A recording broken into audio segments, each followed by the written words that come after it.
झालं? Okay, welcome दोस्तों। तो आज हम देखने वाले हैं नया कंसेप्ट जिसका नाम है मैक्रो इकोनॉमिक्स। यस सर, क्या नाम है? Macro economics sir. लेकिन हमको इससे पहले माइक्रो और मैक्रो में थोड़ा फर्क तो बता दीजिए। तो दोस्तों, मैंने आपको जैसे कहा था, ध्यान दीजिएगा स्क्रीन पे कि what do you mean bye micro, right? क्या लिख रहा हूं मैं? माइक्रो, MI, और मैक्रो, इन दोनों में अगर मैं आपको फर्क बताना चाहूं तो when you study individual tree in a forest, पूरे फॉरेस्ट में आप एक ट्री के बारे में स्टडी कर रहे हो, इंडिविजुअल ट्री के बारे में, तो कौन सा अप्रोच हो गया? Micro approach. बट आप लोग पूरे फॉरेस्ट का स्टडी कर रहे हो, सारे ट्री जितने भी उस फॉरेस्ट में है, तो कौन सा अप्रोच हो जाएगा? मैक्रो। क्या कहा मैंने? जब आप पूरे फॉरेस्ट में किसी इंडिविजुअल ट्री का स्टडी करते हो तो वो कौन सा अप्रोच होता है? माइक्रो। इसलिए वो इंडिविजुअलिस्टिक अप्रोच था अब तक जो हमने देखा। एंड मैक्रो मतलब क्या सर? एग्रीगेट अप्रोच होगा, मतलब पूरे फॉरेस्ट का स्टडी कर रहा है। सो इस पॉइंट को आगे रखते हुए, मतलब इस पॉइंट को रखते हुए मैं आगे पढ़ाऊंगा आपको जो यहाँ पे उन्होंने दिया हुआ है, और हर चीज आपको एक्सप्लेन करके बताऊंगा। मैक्रो मीन्स लार्ज और एग्रीगेट और टोटल। कितने और दिए? 2। 3 मतलब हो सकते हैं मैक्रो के। एक तो आप बोलो माइक्रो मीन्स लार्ज, या तो कहो एग्रीगेट, इकट्ठा सबको किया हुआ, या तो कहो total. Macro economics is therefore the study of aggregate covering the entire economy such as total employment, national income, national output, total investment, total saving, total consumption, aggregate supply, aggregate demand and aggregate price level. तो sir और madam, 2 word आपको दिखे, total और aggregate. मतलब sir, जैसे मैंने example दिया था ना यहाँ पे, इंडिविजुअल ट्री क्या था? इंडिविजुअल ट्री एक पर्टिकुलर, अगर मैं ट्री को स्टडी करा तो माइक्रो अप्रोच था सर। बट जब मैंने एग्रीगेट किया, एग्रीगेट क्या? सारे ट्री को जब मैंने स्टडी किया, होल फॉरेस्ट, राइट, तो कौन सा अप्रोच हो गया? मैक्रो अप्रोच हो गया। सो एग्रीगेट वर्ड को समझ रहा है क्या? किसी बंदे का इंडिविजुअल इनकम स्टडी करना, it is a micro, but aggregate income study करना मैक्रो। और देखो सारे वर्ड्स यहाँ पे लर्न कुछ नहीं करना है आपको, इंटायर इकोनॉमी को कवर करता हो ना सर। तो मैंने कहा था कि नासिक डिस्ट्रिक्ट क्या था? माइक्रो। इंटायर महाराष्ट्र क्या था? मैक्रो। लेकिन मैंने कंपेयर किया इंडिया से, तो महाराष्ट्र क्या हो गया? माइक्रो, और इंडिया क्या हो गया? मैक्रो। समझ में आ रहा? तो एग्रीगेट अप्रोच रहता है। आगे बढ़ता हूं, यहां पे ज्यादा कुछ तो नहीं था, आप इतना याद रखना, मैक्रो मींस लार्ज, एग्रीगेट और व्हाट? टोटल। और वही वर्ड इनकम को, सेविंग को, इन्वेस्टमेंट के आगे लगा दो, आपका आंसर बन जाएगा। लेकिन अब मैं आपको डेफिनेशन लर्न कराने वाला हूं। किसकी डेफिनेशन लर्न कराने वाला हूं? मैक्रो इकोनॉमिक्स की। सो देखो, पहले तो नाम पढ़ लो कि ये डेफिनेशन दिया किसने है। नाम क्या है sir? Kenneth Boulding define the macro economics. तो नाम क्या है इकोनॉमिक्स का? Kenneth Boulding. स्पेलिंग भी अच्छे से देखना, KENNETH, केनेथ बोल्डिंग। क्या दिया है उन्होंने डेफिनेशन बेटा? और डेफिनेशन का एक मतलब है, आपको अगर आप इन्वर्टेड कोमा में डेफिनेशन दे रहे हो किसी पर्सन के नाम के साथ, जैसे आशीष सर ने भी कहा ही था अपने को लेक्चर में, सो आपको वो इन्वर्टेड कोमा के हर एक जितने भी सेंटेंसेस है, जितने भी लाइन है, एज इट इज लिखना है। इसलिए डेफिनेशन आप किसी का नाम लेके लिख रहे हो तो अच्छे से लर्न करना पड़ेगा। तो वो मैं करवा के देता हूं, आप सिर्फ फोकस करिए। क्या लिखोगे? Macro economics deals not with individual quantity as such, comma, but with the aggregate of this quantities. यहां तक समझो, फिर आगे मत नहीं जाना है। क्या पहला लाइन सिंपल लगा आपको? क्या कहा है कि सर मैक्रो में इंडिविजुअल का स्टडी नहीं होता, एग्रीगेट का होता है। इतना सिंपल था सर। हाँ, सिर्फ हमें लैंग्वेज समझने में थोड़ा दिक्कत होगा। चलो स्क्रीन पे ध्यान दो, वापस यही लाइन पढ़ते हैं। Macro economics deals not with what? Individual quantity as such, comma, but what? But with the aggregate of this quantity. Not with individual quantity but aggregate of this quantity. बोलो चलो, क्या? Not with individual quantities but aggregate of this quantities. Last time तुम बोलो, तो ये definition learn होगा। Macro economics deals not with what? Individual quantity as such but what? Aggregate of this quantity. पहला point. Okay, चलो यहाँ पे मैं ऐसे एक लाइन करता हूं। Not with individual income but the national income. दूसरा पॉइंट क्या था? Not with individual income but the national income. तीसरा point, not with individual prices but with general price level. बोलो क्या? Not with individual prices but general price level, and not with individual output but national output. Sir आपका definition हो गया। Sir और madam थोड़ा वक्त देना, ये डेफिनेशन मैं आपको क्लास में ही लर्न करा के देता हूं ताकि घर पे या आपको ज्यादा दिक्कत नहीं होगी पढ़ने को। कितने पॉइंट है सर? 1 2 3 4। और देखो सर 4 पॉइंट में इसको डिवाइड किया डेफिनेशन को, एज इट इज लगना है, सिर्फ लर्न करने के लिए बता रहा हूं। मैक्रो इकोनॉमिक पहला क्या था, does not deal with what, does not deal with या not deal with what, individual quantities but what, aggregate quantity, AQ। IQ से क्या, not deal with individual quantities but aggregate of this quantity. दूसरा point क्या था, not deal with individual income but national income, not deal with individual income, individual income के साथ deal नहीं करता but NI national income के साथ deal करेगा, पूरे इंडिया का इनकम देखेगा मैक्रो में। ओके तीसरा point sir, not deal with individual price but general price level, तो वापस मैं लिखता हूं not deal with IP individual price but what, general price level, GPL। Okay last point sir, not deal with individual output but national output, मैं क्या लिखूंगा, not deal with individual output but national deal with but national output. तो भाइयों और बहनों definition तुम्हारा learn हो जाएगा। पहला पॉइंट क्या लिखने का, माइक्रो इकोनॉमिक्स क्या लिखोगे, sorry, macro economics deals not with the individual quantity as such but aggregate quantity, not deal with the individual income but national income, not deal with the individual price but what, general price level, not deal with the individual output but national output। तो sir मैं आपको अगर कहूं macro economics ये वाला part है, aggregate quantity study करता है, नेशनल इनकम आता है मैक्रो में, जनरल प्राइस लेवल को स्टडी करता है और नेशनल आउटपुट को स्टडी करता है। तो ये मैक्रो के पार्ट हो गए, लेकिन डेफिनेशन आपको कंपेयर करके लिखना है सर। सो आपको ये 4 पॉइंट खत्म हुए, लर्न हुए क्या सर, और अभी ये डेफिनेशन पढ़ लेना, आपका लर्न हो जाएगा। तो दोस्तों अगर आप घर पे पढ़ने बैठते ना 15 मिनट 20 मिनट 25 मिनट बच्चे लगा देते हैं और फिर भी दिमाग में घुसता नहीं है, इस टेक्निक से पढ़ो तो आपके लाइन बाय आपने पॉइंट डिवाइड किया, लेकिन डेफिनेशन तो इन्वर्टेड कॉमा में ही लिखोगे, खत्म हो गई बात। यस लास्ट तक मार्क्स भी आउट ऑफ मिल जाएंगे। क्या मैक्रो इकोनॉमिक्स का डेफिनेशन हो गया आपका एवरीबॉडी? यस चलो आगे बढ़ते हैं। बेसिक कंसेप्ट्स इन मैक्रो इकोनॉमिक्स, जैसे हमने माइक्रो में पढ़ा था सर वैसे हम मैक्रो में पढ़ेंगे। माइक्रो के याद आ रहे हैं ना, वेल्थ से चालू, देखो वेल्थ देखा था, वैल्यू देखा था, राइट, बहुत सारी बातें देखी थी हमने, पर्सनल इनकम देखा था, पर्सनल डिस्पोजेबल इनकम देखा था, यस और नो सर। तो वैसे ही मैक्रो को भी कंसेप्ट है। सबसे पहला कंसेप्ट क्या आता है सर, नेशनल इनकम। क्या रेडी हो आप सब? यस सर हम रेडी है, करके आप पढ़ाना स्टार्ट कीजिए, हम लोग ध्यान दे रहे हैं। ओके चलो, this reveals the total income what, performance of a nation. तो सर नेशनल इनकम में क्या होता है कि पूरे नेशन का परफॉर्मेंस उसमें दिखता है कि कितना कमाया है पूरे नेशन ने। It is referred to as the total income of a country. और वो जब हम नेशनल इनकम काउंट करेंगे तो जो भी पैसा आएगा वो किसका इनकम देखा का माना जाएगा, पूरे कंट्री का इनकम माना जाएगा, फॉर एग्जाम्पल इंडिया का। In the economic sense national income is the aggregate monetary value of all final goods and services produce in a economy during the year. तो दोस्तों पढ़ तो लिया, अब समझाने का काम मेरा है। सिर्फ आपके दिमाग में कुछ सवाल मैं पहले क्रिएट करता हूं। सबसे पहला सवाल, सर ये क्या बात है, ऊपर तो नेशनल इनकम हमने देखा कि नेशनल इनकम मतलब क्या, पूरे कंट्री का इनकम, बट इकोनॉमिक सेंस में लिखना जरूरी था? हाँ सर।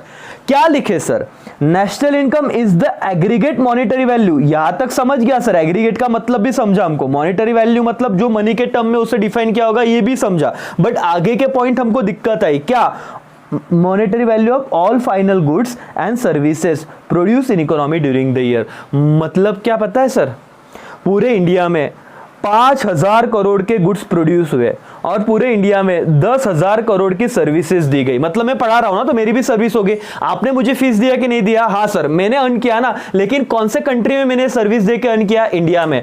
सो मैंने पूरे साल भर में 2 करोड़ की सर्विस दी, तो ये भी मेरा पार्ट किधर काउंट होगा? नेशनल इनकम में। वैसे पूरे इंडिया के जितने भी टीचर है, जितने भी डॉक्टर है, जितने भी चार्टर्ड अकाउंटेंट्स है, इन्होंने जो सर्विस दी हुई है ये सर किधर काउंट करेंगे? देखो लास्ट से, all final goods and services produce in economy during the year. Sir ये सर्विस प्रोड्यूस हो रहा है कि नहीं? मेरा सर्विस तुरंत प्रोड्यूस हो रहा है और आप कंज्यूम भी तुरंत कर रहे हो। कहां पे प्रोड्यूस हुआ? इकोनॉमी में, इंडियन इकोनॉमी में ड्यूरिंग द ईयर। तो जितना मैंने कमाऊंगा ना, इसका टोटल मैं जब डाल दूंगा, जितने भी लोगों ने कमाया हुआ है वो कहां पे जाएगा? नेशनल इनकम में। जितना भी प्रोड्यूस हुआ है उसका सारा अमाउंट कहां जाएगा? नेशनल इनकम में। मुद्दा यही मुझे समझाना था कि जितने भी फाइनल गुड्स होते हैं, जितने भी सर्विसेज होते हैं, उनके जितने भी प्राइस है आप नेशनल इनकम में उसका सम अप मतलब जो भी कैलकुलेशन है वो वहाँ पे ऐड कर दो, आपका पूरे कंट्री का नेशनल इनकम आ जाएगा।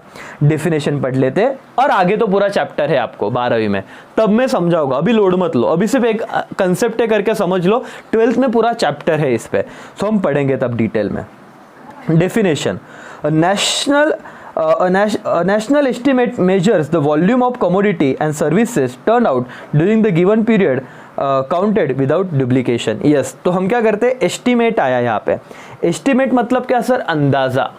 एस्टिमेट मतलब क्या, अंदाजा। आप बोलते हो ना आज बारिश आ सकती है, आपने एस्टिमेट लगाया, एक अंदाजा लगाया। सो नेशन भी क्या करता है, एस्टिमेट लगाता है। Measures the volume of commodity and services turn out during given period counted without duplication. तो नेशन क्या करता है, एक अंदाजा लगाता है कि पूरे साल में कितने सर्विस प्रोड्यूस हो गए और कितने गुड्स प्रोड्यूस हो गए, लेकिन हाँ डुप्लीकेशन नहीं होना चाहिए। अमूल सर ने 5000 बच्चों को सिखाया, लेकिन वही अगर 10,000 बच्चों को काउंट कर लिया 2 बार तो हो सकता है ना इनकम ज़्यादा काउंट हो जाए। दिमाग को क्लियर रखो, नेशनल इनकम एग्रीगेट पूरे इंडिया का इनकम कैलकुलेट होता है। डेफिनेशन में आपने देखा एस्टिमेट होता है गुड्स एंड सर्विसेज का। एक चीज़ का ख्याल रखो, डुप्लीकेशन होने मत देना सर। खत्म हो गया। चलो अब सेविंग पढ़ लेते हैं। सिंपल सी बात है, आपको स्क्रीन पे दिख रहा है। और सेविंग मतलब पता है ना आपको सर, बचपन से एक चीज़ तो है कि हमको जो पॉकेट मनी या फिर घर वाले कोई भी मेहमान आते हैं कुछ पैसे देते हैं, जनरली आप नहीं करते होगे, लेकिन एक टाइम हुआ करता था जब बच्चे ना वो अपने पिगी बैंक में पैसा डालते थे, राइट? शायद आपने भी किया हो। What do you mean by saving? Saving is the part of the income which is set aside to satisfy the future need by foregoing current consumption. In other words, saving is the part of the income which is not spent currently on consumption. yes sir, ध्यान देना screen पे। मैंने sir 1000 रुपये कमाए। कितने कमाए? 1000 रुपये। और 1000 में से सर मैंने क्या किया, 800 रुपया स्पेंड कर दिया, खर्चा कर दिया। सो मैंने कितने रुपए अभी बचाए? 200, जो मैंने करंट कंजम्पशन पे खर्चा नहीं किया। तो ये 200 रुपया मेरा क्या हो गया, सेविंग, और ये 800 रुपया मेरा क्या हो गया, एक्सपेंडिचर। एक्सपेंडिचर, एक्स मतलब एक्स का मतलब ढोक लो, डिस्ट्रैक्ट मत हो, एक्सपेंडिचर एंड 200 रुपया क्या रहेगा, सेविंग्स। भावना पहुंची क्या आपको? वर्ड देखो, सेविंग मतलब क्या, saving is the part of income which is not spend currently. तो मैंने कितना खर्चा किया, 800, 200 खर्चा किया क्या नहीं, तो इसे मैं क्या कहूँगा, सेविंग। सिंपल था, डेफिनेशन खत्म हो गया। आगे बढ़ते हैं, इन्वेस्टमेंट पढ़ते हैं। चलो इन्वेस्टमेंट क्या था? It is refer to the creation of capital asset through the mobilisation of saving, for example machinery and equipment. ध्यान देना यहाँ पे सर क्या कहा है, ध्यान से। ये तो 200 रुपया मैंने साइड में रखा था ना, हो सकता है उसके मैंने मशीनरी खरीद ली, तो सेविंग का कन्वर्जन किस में हो गया सर, इन्वेस्टमेंट में। और इन्वेस्टमेंट करके मैं क्या कमाऊंगा, इससे भी पैसे ही कमाऊंगा। पॉइंट समझ रहा है क्या? क्या था? It is refer to creation of capital asset. मैंने कुछ ऐसी चीज करी जो मेरे लिए कैपिटल हो गया, मैंने घर खरीद लिया, मैंने एक मशीनरी खरीद ली, लेकिन वो किसके थ्रू हुआ, saving, sorry investment, mobilisation of what, saving, mobilisation of saving. Simple, तो इन्वेस्टमेंट हो गया। चलो भाई और बहनों, नेक्स्ट कंसेप्ट पढ़ते हैं, ट्रेड साइकिल। ट्रेड समझता है, बिजनेस, बिजनेस का एक साइकिल होता है, देखते कैसे। अपने बाइसिकल वाला साइकिल नहीं, आगे पढ़ो। Trade cycle are fluctuation in business, they are ups and down in the overall economic activity. Ups and downs means fluctuation caused by inflation and depression respectively. What do mean by inflation? It is continued raise in the general price level. जब price बढ़ते हैं तो उसे inflation कहते हैं। And what do mean by depression? It is a continuous fall in overall price and lowering down the economic activity in general. तो आप देखते होगे अप्स एंड डाउन आना मतलब क्या सर? अब कोरोना की वजह से सारे बिजनेस में डाउनफॉल आ रहा है, बहुत बिजनेसेस बंद पड़ रहे हैं सर। तो क्या हो रहा है, ये बिजनेस का एक साइकिल है जहां पे रिसेशन आने वाला है। अभी बहुत बार पिक पीरियड होता है, दिवाली जैसे सीजन में बहुत सारे बिजनेस बहुत अच्छे से चलते हैं सर, तो वहां पे बहुत ज्यादा प्रॉफिट हो जाता है। तो ट्रेड साइकिल मतलब कभी इन्फ्लेशन आएगा, कभी जनरल प्राइस लेवल बढ़ जाएगी, कभी डिप्रेशन आएगा। डिप्रेशन मतलब अपना वाला आज तक का मतलब अलग है भाइयों। इकोनॉमिक्स में डिप्रेशन मतलब क्या? नहीं तो सर अगर हम एग्जाम में बैठे हैं, वहां पे डिप्रेशन वर्ड याद आया, जो हमने हमारी भावनाएं व्यक्त की है पेपर में, ये लिखा है डिप्रेशन के बारे में। दीपिका पादुकोण को लेके आए, वो भी एक टाइम डिप्रेस हुआ थी। नहीं, अपन बच्चे अपन कुछ भी कर सकते हैं पेपर में।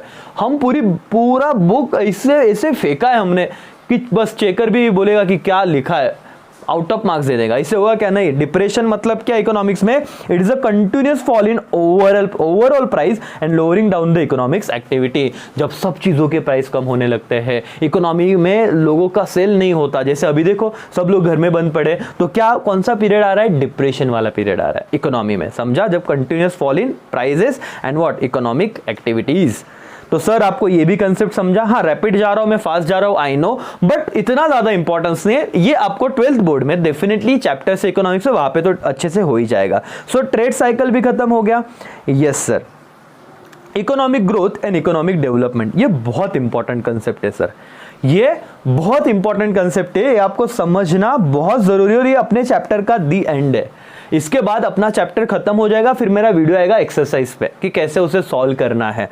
ग्रोथ और डेवलपमेंट लिखने से पहले मैं आपको एक चीज समझाना चाहता हूं, आप स्क्रीन पे ध्यान दें।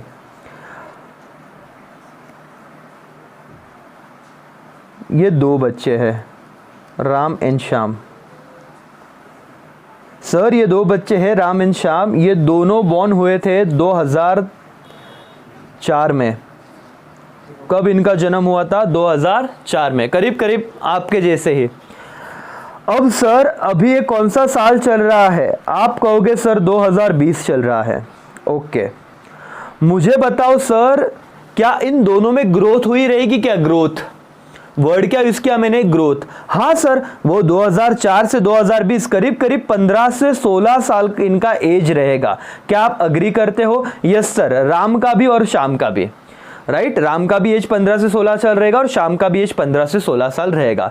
क्या सर इनकी हाइट बढ़ी क्या? हाँ सर, वो तो बढ़ना ही था, ग्रोथ है, नेचुरल है भाई, बच्चा था तब चलते भी नहीं आ रहा था, अब 15-16 साल का हट्टा कट्टा हो गया है तो अभी वही ग्रोथ तो हुआ है।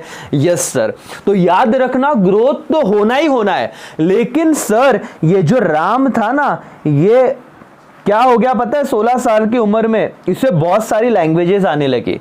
सर 16 साल की उम्र में ये अपने आप को इसने प्रॉपर जिम लगाया था, अपनी पर्सनैलिटी डेवलपमेंट इसने बहुत सही तरीके से की है। सर ये नई नई लैंग्वेजेस सीखा, नए नए एक्टिविटीज सीखा, नए नए स्किल सीखा, बहुत सारी चीजें सीख के ये डेवलप्ड हो गया है। मेरे श्याम ने कुछ भी नहीं किया, इसको तो बस लोगों से बात भी नहीं करते आती है अच्छे से, मतलब ये बहुत ही पीछे रह गया। तो मुझे बताओ सर, ग्रोथ और डेवलपमेंट, क्या मैं ऐसे कहूं कि ग्रोथ हुआ मतलब डेवलपमेंट हो ही सकता है? ना ना ना, ये जरूरी नहीं है। राम का ग्रोथ भी हुआ और राम का डेवलपमेंट भी हुआ, क्योंकि राम ने क्या किए? एफर्ट्स लिए। लेकिन श्याम का ग्रोथ तो हुआ, लेकिन डेवलपमेंट हुआ क्या? नहीं। सो ग्रोथ एंड डेवलपमेंट ये दोनों डिफरेंट कंसेप्ट है।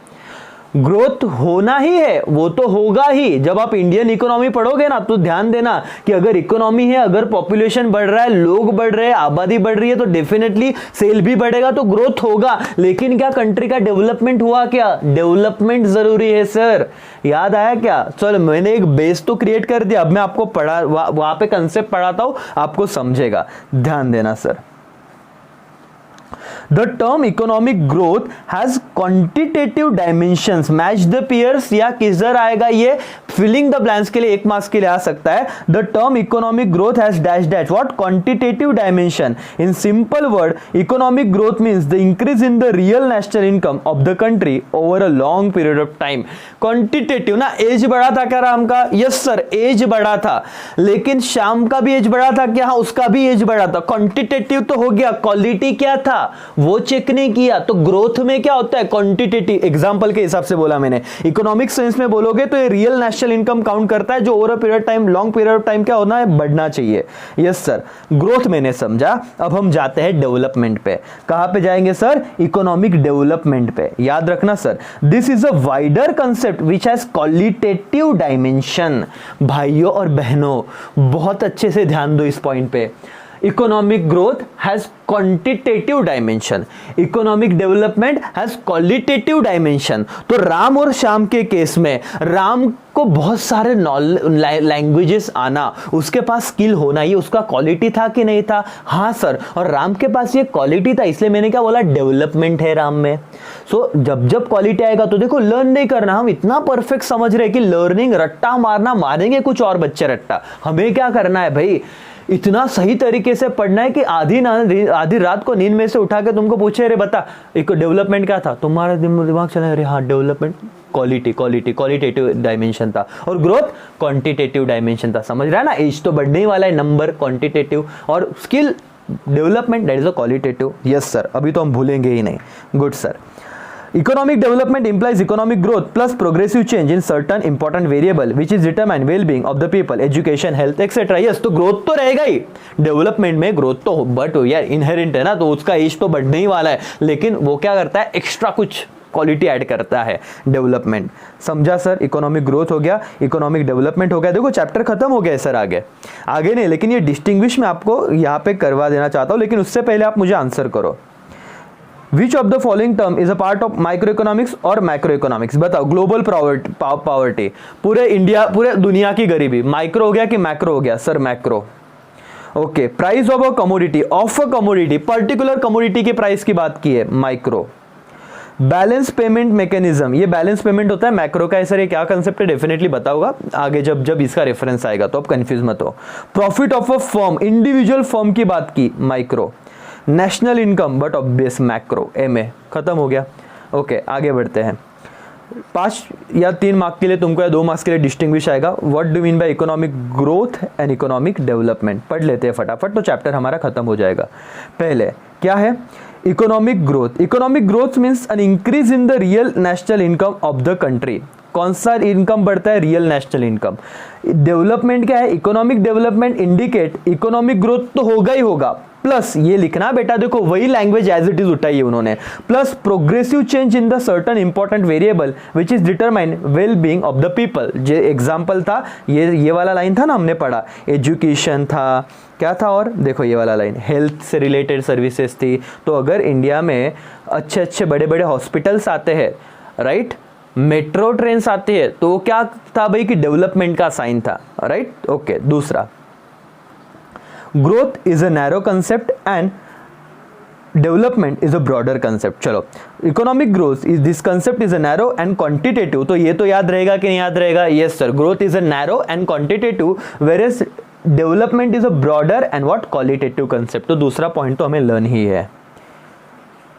तीसरा point, economic growth is possible without economic development. Yes sir, क्या मुझे बताओ, क्या मुझे आंसर करो सर कि आपका डेवलपमेंट नहीं हुआ फिर भी ग्रोथ होते रहेगा क्या? हाँ सर, मैं सीखूं, मैं ना सीखूं, मैं कोई लैंग्वेज, मैं कोई नया लैंग्वेज सीखूं ना सीखूं, मैं कुछ नया स्किल लूं ना लूं, लेकिन मेरा एज तो बढ़ने ही वाला है। सो ग्रोथ हो रहा है ना? Yes sir. तो economic growth is possible without what? Development. But economic development is not possible without economic growth. अरे सर देखो, दूसरे क्लास के बच्चे कहीं पे भी हो गए ना, इनको ये पॉइंट रटना पड़ेगा, उन्हें समझेगा नहीं, लेकिन अपने क्लास के बच्चों को ये एकदम नॉलेज बोलते हैं ना कि विदाउट एनी रट्टोफाइट, भाई रटना नहीं है, हमको समझ के आंसर देता आना चाहिए। बेटा अगर बच्चा पैदाश नहीं होगा तो डेवलपमेंट क्या होगा? सर क्या बोला आपने? बताता हूं ना, राम और श्याम होते ही नहीं तो डेवलपमेंट होता ना। तो सर पहले पैदा हुए, राइट, उनका बर्थ हुआ, वो बढ़ने लगे और फिर डेवलपमेंट हुआ, तो ग्रोथ होगा तो ही तो डेवलपमेंट होगा। विदाउट ग्रोथ डेवलपमेंट होगा क्या? नहीं होगा सर। लेकिन ग्रोथ होगा, डेवलपमेंट नहीं हुआ तो चलेगा, चल सकता है। तो growth can be possible without development, but development can not be possible without growth. पढ़ो तीसरा पॉइंट, होप सो आपको समझा रहेगा और लर्न भी तुरंत हो गया रहेगा। Economic growth is possible without economic development and economic development is not possible without economic growth. अच्छा है, चलो आगे 4th पॉइंट पढ़ते हैं। Economic growth is unidimensional concept where economic development is multi dimensional concept. तो ये अनडाइमेंशनल है और इसका क्या मल्टी डायमेंशनल, तो मल्टीपर्पज है, बहुत सारे अलग अलग डेवलपमेंट हो सकते हैं करके। Point number 5, economic growth is spontaneous and what reversible whereas economic development is deliberate and what irreversible। yes sir, spontaneously भाई तुम लोगों का एज बढ़ना ये spontaneous है कि नहीं? मतलब क्या सर कोई ज़्यादा एफर्ट्स देने पड़ते क्या? नहीं भाई, आज एफर्ट्स नहीं लिया मैं एक दिन से नहीं बढ़ूंगा, मेरा बर्थडे नहीं आएगा। नहीं सर, हर साल बर्थडे आता है, साला कब साल आता है कब निकल जाता है पता भी नहीं चलता। स्पॉन्टेनियस एक्टिविटी है, रिवर्सिबल। लेकिन sir economic development is deliberate है, आपको डेवलपमेंट करना है तो आपको एफर्ट्स लेने होंगे, आपको मेहनत करनी पड़ेगी। तो ये स्पॉन्टेनियस और डेलिब्रेट, ये 2 वर्ड याद रखना। Economic growth is measured, economic growth is measured in term of national income and per capita income, whereas economic development is measured in term of agriculture productivity, industrial productivity, quality of the human life। अब ध्यान देना sir, आपको बताता हूं मैं, load मत लेना। एक वर्ड ये नेशनल इनकम, मेजर करना मतलब गिनना। इकोनॉमिक ग्रोथ को कौन से टर्म में गिना जाता है? नेशनल इनकम के टर्म में और पर कैपिटा इनकम। अब ये कंसेप्ट मुझे नहीं लगता आपको इस स्टेज पे बताना चाहिए, बट दूसरा मेरा एक ऐसा थॉट रहता है कि बता ही दूँ, क्या फ़र्क पड़ता है, भले आप अभी अभी 11वीं में आए हो, लेकिन समझ तो जाएगा। ऐसी कोई बात नहीं रहती कि कोई टीचर बताए अच्छे से और बच्चों को ना समझे। बेटा ध्यान देना, पर कैपिटा इनकम की कंसेप्ट में आपको समझा रहा हूँ, दो शायद आपके 12वीं के जो फ्रेंड है ना, उन्हें भी ना आए अगर उन्होंने ध्यान नहीं दिया होगा तो, लेकिन आप ये कंसेप्ट सीख रहे हो आज। पर कैपिटा इनकम, एक फैमिली में 5 लोग हैं। कितने लोग हैं सर? 5 लोग हैं, बहुत बड़ा फैमिली है। और ना इस फैमिली में काम करने वाला एक ही बंदा है ये, जिसका इनकम कितना है? 20,000। कितना इनकम है? 20,000, 20,000 रुपीज। दोस्तों पर कैपिटा इनकम क्या कहता है पता है? कितने लोगों ने कमाया इससे कुछ लेना देना नहीं है। इस घर में कितने लोग हैं? 5। तो टोटल इनकम को डिवाइड कर दो पॉपुलेशन से, तो टोटल इनकम वॉज 20,000 रुपीज। कितना था? 20,000 रुपया। कितने लोग हैं घर में? 5। तो मेरा पर कैपिटा इनकम क्या हो गया? 4,000। तो हर बंदे ने कितना कमाया माना जाएगा? 4,000। लेकिन सर ये तो घर से बाहर कमाने नहीं गए, उससे कुछ लेना देना नहीं है। तो पर कैपिटा इनकम इसका क्या कंसेप्ट है sir? Total income divided by total population. और दूसरी बात बताता हूं ना, हाँ बता रहा हूं मैं, वेट, दूसरा एग्जांपल भी लूंगा, हर एग्जांपल चलेगा। 2 लोग हैं सर घर में अभी, और ये बंदा है जो 10,000 कमा रहा है। 10,000 पर कैपिटा इनकम बोलो कितना रहेगा? सॉरी 20,000 कमा रहा है। पर कैपिटा इनकम कैसे? टोटल इनकम कितना कमाया? 20,000, 20K डिवाइडेड बाय कितने लोग हैं? 2। तो इन लोगों का पर पर्सन इनकम कितना हो गया सर? 10,000। समझ में आ रहा है? तो जहां पे इनकम कम रहेगा दोस्तों, जो डेवलप्ड कंट्री ना, डेवलप्ड कंट्री, मुद्दे पे आता हूं मैं अभी, जो पर कैपिटा समझाना था मेरे को, ये वर्ड आपको समझाना था, ये वाला पर कैपिटा इनकम, जहां पे मैं इतना डिस्कशन कर रहा हूं। जो डेवलप कंट्री उनका पॉपुलेशन कम रहता है, सो क्या होता है अल्टीमेटली हर बंदे को वहां पे 50-60 हजार, 50 लाख 60 लाख, एग्जाम्पल दे रहा हूं, अप्रोक्सीमेट हाइपोथेटिकल एग्जाम्पल दे रहा हूं, 50 लाख 60 लाख अगर आ रहे हैं तो। लेकिन इंडिया में 135 करोड़ लोगों को हम पूरे इनकम से डिवाइड कर देते हैं, तो अंबानी का इनकम भी इनमें डिस्ट्रीब्यूट हो रहा है क्या सर? हाँ। टाटा जी का इनकम भी इनके अंदर जा रहा है क्या? हाँ। तो जितने भी इंडस्ट्री लोग हैं, जितने भी कमा रहे, पूरे इंडिया का इनकम लेके डिवाइडेड बाय पूरे इंडिया का पॉपुलेशन डाल देंगे, ये होगा इंडियन पर्सन का पर कैपिटा इनकम। क्योंकि हमारे यहाँ पे पॉपुलेशन ज्यादा है तो पर कैपिटा इनकम भी कम आता है। दोस्तों गूगल करना, आज का आपको मैं काम देता हूं, जस्ट चेक करना कि न्यूजीलैंड का पॉपुलेशन क्या है। यस, क्रिकेट टीम है ना न्यूजीलैंड, उसका पॉपुलेशन चेक करना। स्विट्जरलैंड का पॉपुलेशन क्या है वो चेक करना। आप बोलते हो ना अरे ये क्या भारी कंट्री है सर, एकदम मस्त है। अरे जितना अपने मुंबई में लोग नहीं है ना, बराबर मुंबई में लोग है, उससे कम लोग इन कंट्री में रहते हैं सर। मुंबई में 1.5-2 करोड़ लोग रहते हैं। चेक करो गूगल, आपको समझेगा, आप शॉक हो जाओगे। अरे यार 1 करोड़ में पूरा कंट्री आ गया, पूरा कंट्री लाखों में, उनका एक कंट्री का पॉपुलेशन लाखों में रहता है। तो बट ऑब्वियस डिवाइडेड बाय अगर कुछ लाख होगा तो हर बंदे को बहुत ज्यादा पैसा आएगा। लेकिन इंडिया में 135 करोड़ अगर डिवाइड हो गए तो पर कैपिटा इनकम क्या हो जाएगा? पर पर्सन कम हो जाएगा पैसा, राइट। कुछ भी डाउट रहे तो हम करेंगे, इतना लोड नहीं लेना। लेकिन हमने कितने पॉइंट खत्म किए सर? 5 से 6 पॉइंट हमने खत्म किए ग्रोथ एंड डेवलपमेंट का। एक बार आपको रीड करना है, खत्म हो जाएगा सर। इसके बाद हमारा एक्सरसाइज चालू होगा, इस पे मैं एक लेक्चर बनाने वाला हूं। लेकिन आपको ये लेक्चर कैसे लग रहे हैं दोस्तों कमेंट करो, क्योंकि आपके कमेंट हमें मोटिवेट करेंगे, राइट। कुछ तो टाइम लगेगा आपको टाइप करने को। लाइक करो, कमेंट करो, आपके दोस्तों के साथ शेयर करो। आपका पहला चैप्टर 11th कॉमर्स का इकोनॉमिक्स हो गया खत्म। कुछ भी डिफिकल्ट लगा? नहीं सर, चलो नया है, नया करियर है, नए फील्ड, नया स्ट्रीम हमने सिलेक्ट किया हुआ है, नए कंसेप्ट है, फिर भी आपको इतने अच्छे से समझ रहे हैं। तो जस्ट इमेजिन आप कुछ दिन AKCA में गुजारोगे, आपके इकोनॉमिक्स के इतने कंसेप्ट इतने में स्ट्रॉन्ग करके दूंगा। आप आगे MBA करो, CA करो, CS करो, CMA करो, कोई भी कॉमर्स का कोर्स कर लो, आपको इकोनॉमिक्स में एक पॉइंट का भी बोलते हैं ना कि डिफिकल्टी नहीं आएगी, मेरा गारंटी, क्योंकि तुम्हारा कंसेप्ट क्लियर रहेगा, रटना नहीं रहेगा, राइट सर। और वर्चुअल में इतना भारी समझ है, just imagine face to face में क्या मतलब किस लेवल पे हम पढ़ेंगे। ठीक है दोस्तों, तो यहीं पे हम रुकते हैं। चलो टेक केयर, बाय बाय, जय हिंद, जय भारत।